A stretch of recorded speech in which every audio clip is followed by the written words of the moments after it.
Assalamualaikum warahmatullahi wabarakatuh. Teman-teman, kembali lagi di channel YouTube saya, Khairun Imam. Gimana nih kabar kalian? Semoga kita semua selalu diberi kesehatan, kemudahan, dan juga limpahan rezeki dari Yang Maha Kuasa, teman-teman ya. Nah, mungkin masih segar di kepala kita semua bahwa kelakuan Roy Suryo, Tifa, Refli Harun, Edi Mulyadi, berserta dengan rombongannya ketika beberapa waktu lalu mengunjungi makam keluarga Pak Jokowi dengan sangat-sangat tidak beradab. Bahkan Tifa, saya ingatkan kepada Anda sekali lagi, dia meragukan bahwa orang yang dimakamkan di lokasi tersebut adalah ibunda Pak Jokowi. Nah, ini mengundang banyak sekali amarah, emosi dari masyarakat, khususnya relawan Pak Jokowi. Dan saya mendapatkan informasi nih teman-teman, bahwa beberapa bulan lalu, sebelum kontestasi Pilpres 2024, ada sebagian ternak-ternak banteng yang juga melakukan hal yang mirip dengan yang dilakukan oleh Tifa, Roy Suryo, dan kawan-kawannya. Bahkan, ternak-ternak banteng ini mengadukan Pak Jokowi di atas makam ibundanya dengan tindakan-tindakan yang belum tentu kebenarannya. Dan ini mungkin bisa membuka sedikit tabir gitu bahwa siapa sih yang mengorkestrasi orang-orang ini? Roy Suryo CS, ternak-ternak banteng, buzzer-buzzer mereka di Twitter. Dan ini apa ya, sedikit ada kesamaan di antara keduanya teman-teman. Nanti kita ulas ya. Nah selain itu teman-teman, saya juga punya informasi yang sangat mengejutkan datang dari Mas Wapres Gibran Rakabuming Raka. Yang ternyata beliau juga ikut merespon apa yang dilakukan oleh Roy Suryo, Tifa, dan kawan-kawannya di makam keluarga beliau. Yang banyak orang mengatakan bahwa kelompok-kelompok ini, gerombolan ini sudah merusak kehormatan keluarga Pak Jokowi. Tapi sepertinya bukan Mas Wapres Gibran namanya ya. Kalau responnya itu out of the box, beda dari yang lain. Nah ini kata Mas Wapres Gibran teman-teman. Gibran berterima kasih usai makam kakek neneknya dikunjungi oleh Roy Suryo. Saya atas nama pribadi dan keluarga mengucapkan terima kasih atas perhatian Pak Roy Suryo dan juga Ibu Dr. Tifa yang sudah sengaja datang melakukan ziarah kubur dan mendoakan kakek nenek kami tercinta yang telah tiada. Waduh, lebih lanjut ya. Makam tersebut adalah makam keluarga. Siapapun boleh melakukan ziarah kubur dan mendoakan almarhum kakek dan almarhumah nenek kami. Waduh. Di tengah semua orang emosi, jengkel, stres, bahkan gondok dengan kelakuan gerombolan Roy Suryo CS, Mas Wapres malah berterima kasih loh. Wah, ini apa ya? Sudah the next level seorang pemimpin, teman-teman. Dan terakhir, kita akan juga menyaksikan seperti apa debat yang sangat sengit, yang sangat panas antara ternak banteng dengan kader ataupun petinggi dari PSI. Tapi sebelum kita mulai videonya, jangan lupa like, subscribe, dan share. Dan tanpa perlu berlama-lama lagi, mari kita mulai videonya berikut ini. Dulu saat kampanye Pilpres, modus yang sama seperti yang dilakukan oleh Roy Suryo dan Tifa di makam Ibunda Jokowi juga dilakukan pendukung Ganjar Mahfud. Silahkan tebak siapa di belakang mereka. Waduh, inilah yang saya maksud tadi teman-teman. Kelakuan ternak-ternak banteng saat mau Pilpres gitu ya kan di makam keluarga Pak Jokowi. Assalamualaikum Ibu Noto. Bismillahirrahmanirrahim. Izinkanlah saya berdoa pada Ibu. Semoga Ibu bahagia di sana. Dilapangkan kuburannya, diampuni dosanya, diterima semua amal kebaikan dan ibadahnya, serta ditempatkan di surganya Allah. Maafkanlah kami sebelumnya Ibu kalau kami lancang. Kami ingin curhat. Kenapa Pak Jokowi yang sekarang berubah? Kenapa Pak Jokowi tidak seperti dulu lagi? Pak Jokowi setelah itu rela mengacak konstitusi untuk kepentingan putranya. Rela merusak demokrasi untuk kepentingan putranya dengan sewenang-wenang menggunakan kekuasaannya untuk kepentingan keluarganya. Ya Allah, Jokowi tidak seperti dulu lagi ya. Selalu mementingkan kepentingan bangsa dan negara. Kami lihat Pak Jokowi bukan seperti Pak Jokowi yang dulu. Kenapa Pak Jokowi seperti ini ya Allah? Semoga Pak Jokowi selalu diberi kesehatan. Kelakuannya sama-sama aja rupanya. Kembali ke jalan yang benar. Untuk menjadi Pak Jokowi yang baik dan wibawa seperti dulu lagi. Yang baik dan rakyat seperti dulu lagi ya Allah. Kami sangat berharap kepadamu Ibu Riana dari bangsa dan negara ini. Kami berharap Ibu Riana bisa menjadi pengganti Ibu Noto yang bisa menjadi penasihat terbaik untuk Pak Jokowi. Ya Allah, semoga Ibu Riana terbuka hatinya untuk segera mengingatkan Pak Jokowi atas kewajiban. Nih, Semoga Ibu Riana apa ya? selalu diberi kesehatan serta rahmat dan hidayah Orang-orang udah dari pada Allah. sakit kali ya. Semoga Allah mengabulkan doa-doa kami demi kebaikan negeri ini ya Allah. Amin. Nah, sebelum kita lanjut nih teman-teman, kalau kalian perhatikan, kalau kalian simak kelakuan-kelakuan Roy Suryo CS, ternak-ternak banteng, ini bahu-membahu loh untuk menyerang keluarga Pak Jokowi. Kalau Roy Suryo, Tifa, Rismon, dan kawan-kawannya itu kan menyerang keluarga Pak Jokowi dengan isu ijazah, isu pemakzulan, dan lain sebagainya. Nah, kalau kalian perhatikan buzzer-buzzer banteng yang ada di Twitter atau di X, itu mereka juga menyerang Gibran dari sisi pemberitaan-pemberitaan negatif. Bahkan ya gerombolan ternak-ternak banteng ini buzzer-buzzernya juga kadang ikut menyebarkan video-video ataupun pendapat-pendapat dari Roy Suryo CS mengenai ijazah Mas Wapres Gibran dan juga Pak Jokowi. Apakah memang ada orang besar di belakang mereka ini yang mengorkestrasi serangan-serangan politik terhadap keluarga Pak Jokowi? Nah, silakan Anda berkomentar di bawah ya. Bu Mega dan ketum-ketum partai itu konteksnya memang sedang ada pertemuan. Ya karena waktu itu sedang ada krisis kan di jalan gitu. Jadi jangan disamaratakan, ini weekend ya. Dua orang yang memang sahabat, tokoh bangsa, tokoh besar, jangan dipakai asumsi-asumsi kita. Lama-lama saya lihat udah kayak dukun semua ini. Pokoknya begini nih yang terjadi, begini. Kalau bahasanya anak Gen Z itu kayak Mr. Know It All. Tahu semua udah, si paling tahu, si paling paham. Si paling tahu ya kan. Ini sudah disampaikan oleh Pak Mensesnek, Pak Menhan bahwa ini adalah pertemuan yang memang biasa aja soal kebangsaan. Jadi jangan sampai kita menggunakan ukuran asumsi kemauan politik kita. Apa-apa soal Mas Gibran, apa-apa soal ini, soal itu, enggak. Ya, ini soal bagaimana dua orang yang memang bersahabat, sering bertemu, pernah bertarung berkali-kali, juga bisa bersatu demi bangsa dan negara. Dan Pak Prabowo adalah orang yang menjaga hubungan baik dengan semua mantan presiden, termasuk Bu Megawati. Oke, tapi begini, kalau bicara soal kebangsaan artinya ini kan Aneh sekali di Republik ini, seorang tokoh politik bertemu, mantan presiden ketemu, semua soal kepentingan politik. Terlalu receh. Terlalu receh.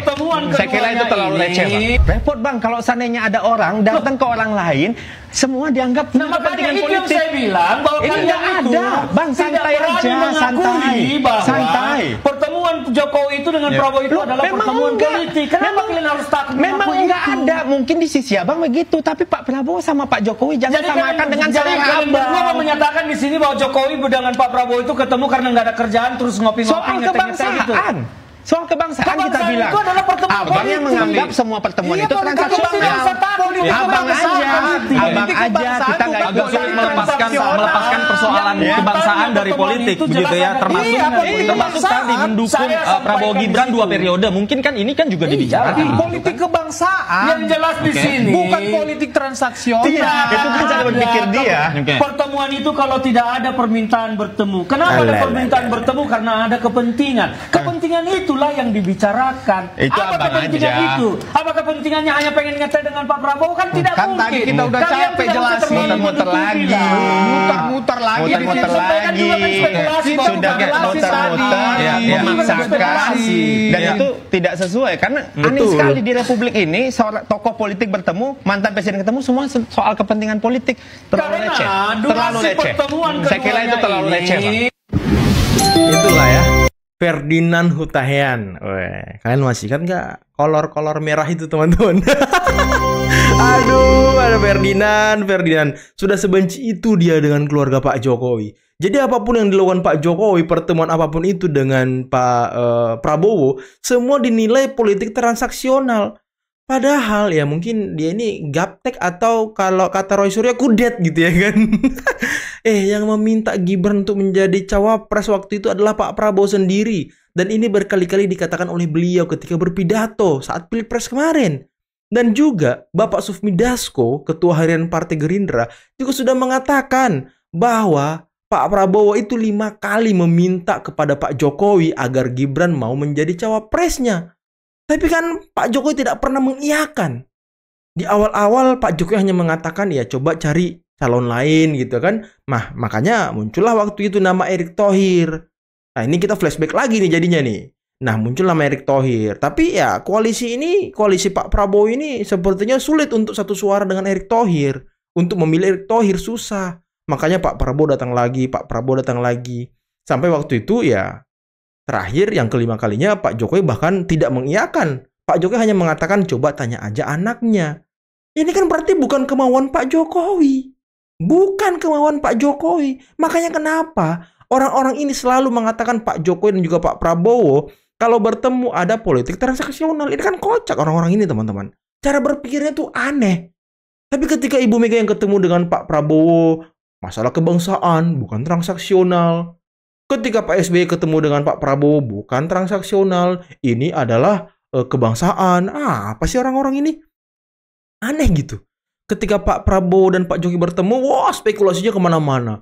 Ada yang bilang takut karena persoalan ijazah lah. Ada yang takut Gibran sudah terbongkar ijazahnya lah. Konyol. Sereceh itukah Pak Jokowi sampai harus menghadap Pak Prabowo hanya karena isu ijazah? Orang Pak Prabowo aja tidak pernah mengurus ijazah. Pak Jokowi aja tidak pernah pusing dengan urusan ijazah. Mas Wapres Gibran apalagi tidak pernah memusingkan soal ijazah yang diulik-ulik Roy CS. Jadi jangan terlalu GR kalau apa yang kalian lakukan itu bisa mengganggu pikiran para pemimpin ini. Enggak sama sekali, enggak ada. Aduh, jadi jangan terlalu pede kalau ngomong, jangan terlalu GR.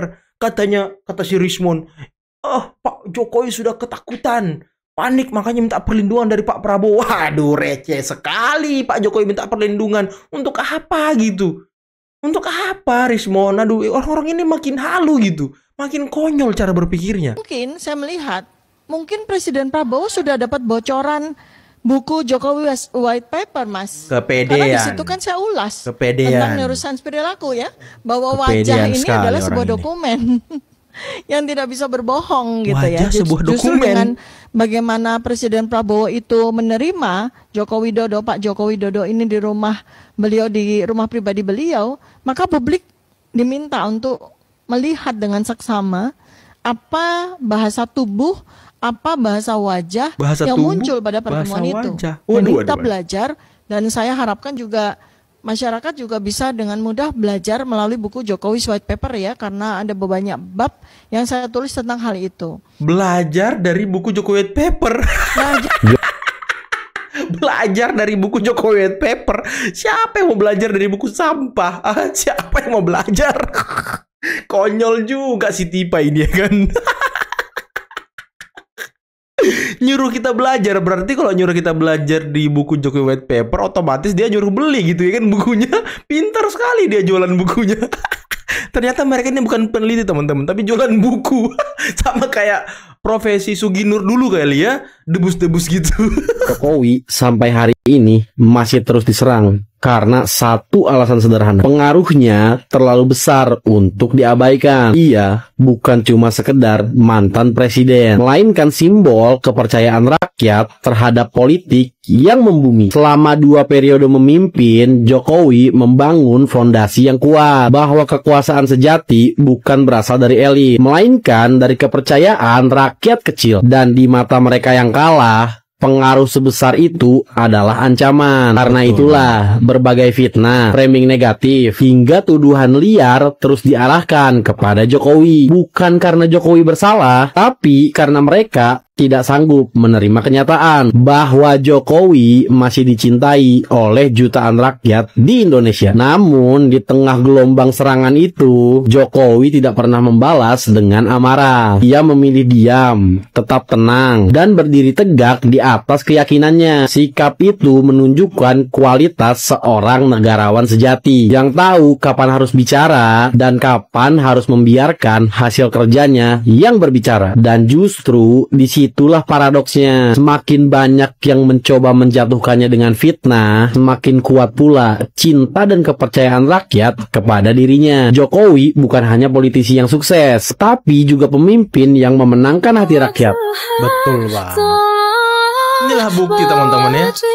Dulu ya, mungkin kalian masih ingat dengan analisis-analisis para kayak orang-orang kayak Ray Rangkuti ya kan, kayak Rismon, kayak Rocky Gerung yang mengatakan bahwa Jokowi akan lemdak. Refli Harun pun mengatakan seperti itu. Jokowi akan lemdak, dilupakan masyarakat ya kan, diacuhkan masyarakat.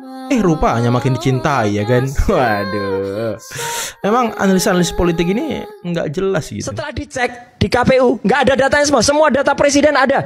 Mulai dari Gus Dur, Megawati, SBY. Serius kau. Semua ada. Kecuali datanya Jokowi Dodo ini nggak ada. Hilang. Serius kau. Iya. Serius kau. Termasuk ijazah juga nggak ada. Ya nggak ada. Nggak. Ini satu berita yang sangat penting. Barusan saya dari gedung KPU, Komisi Pemilihan Umum. Alhamdulillah, berkat doa teman-teman semua, berkat doa senior semua, saya dan tim sudah berhasil mendapatkan salinan ijazah palsunya Jokowi. Katanya tadi nggak ada. Secara resmi. Katanya tadi nggak ada. Kita analisis, kalau itu sama dengan yang kami teliti, maka kami tidak bisa dipidana karena pencemaran nama baik. Kami tidak bisa dipidana dengan pencemaran nama baik. Aduh.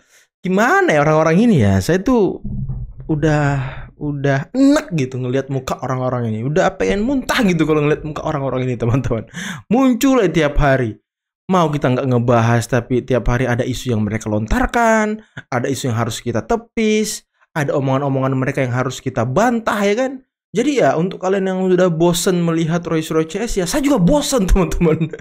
Aduh, tapi mereka ini selalu buat gebrakan baru, selalu buat strategi baru untuk menyerang dan juga mengganggu kehidupan keluarga Pak Jokowi. Dan ini jangan sampai dibiarkan. Kalau kita biarkan, mereka bakal menjadi-jadi teman-teman. Kalau bukan kita yang berada di garda terdepan untuk melawan gerombolan-gerombolan, ini siapa lagi gitu? Terbukti polisi juga agak lambat mengurusi kasus laporan Pak Jokowi, laporan Pradi Bersatu. Kenapa gitu bisa lambat? Ya semakin polisi mengulur-ulur waktu, semakin polisi tidak menaikkan statusnya ataupun memberikan kepastian hukum, ya mereka ini akan terus berada di atas angin, akan terus merasa kebal hukum. Ataukah memang ada yang melindungi mereka gitu? Ataukah memang ada yang melindungi mereka, teman-teman? Ini kan yang menjadi pertanyaan publik nih. Kalau memang ada yang melindungi mereka, siapa gitu? Apakah video di awal tadi mengenai kelakuan ternak banteng di makam keluarga Pak Jokowi dan yang dilakukan oleh gerombolan Roy-Suryo ini kan mirip-mirip sama lah modusnya. Apakah orang di belakang mereka ini orang besar dari lingkaran mereka sendiri, teman-teman? Hah? Ya kalau itu kan bisa saja, bisa sedikit mengontrol penegak hukum gitu ya kan? Ya bisa saja. Ya saya nggak mau nyebut nama, saya nggak mau nyebut ciri-cirinya, tapi ya silahkan Anda komen di bawah. Kira-kira siapa gitu ya kan? Aduh. Udahlah teman-teman, mungkin cukup sekian dulu video kali ini. Saya udah pusing ngurusin Roy-Suryo CS. Semoga besok ada isu baru sehingga kita bisa membahas isu yang fresh, bukan Roy-Suryo CS lagi. Dan semoga mereka segera ditetapkan sebagai tersangka. Akhir kata, billahi taufiq wal hidayah. Assalamualaikum warahmatullahi wabarakatuh. Bye-bye.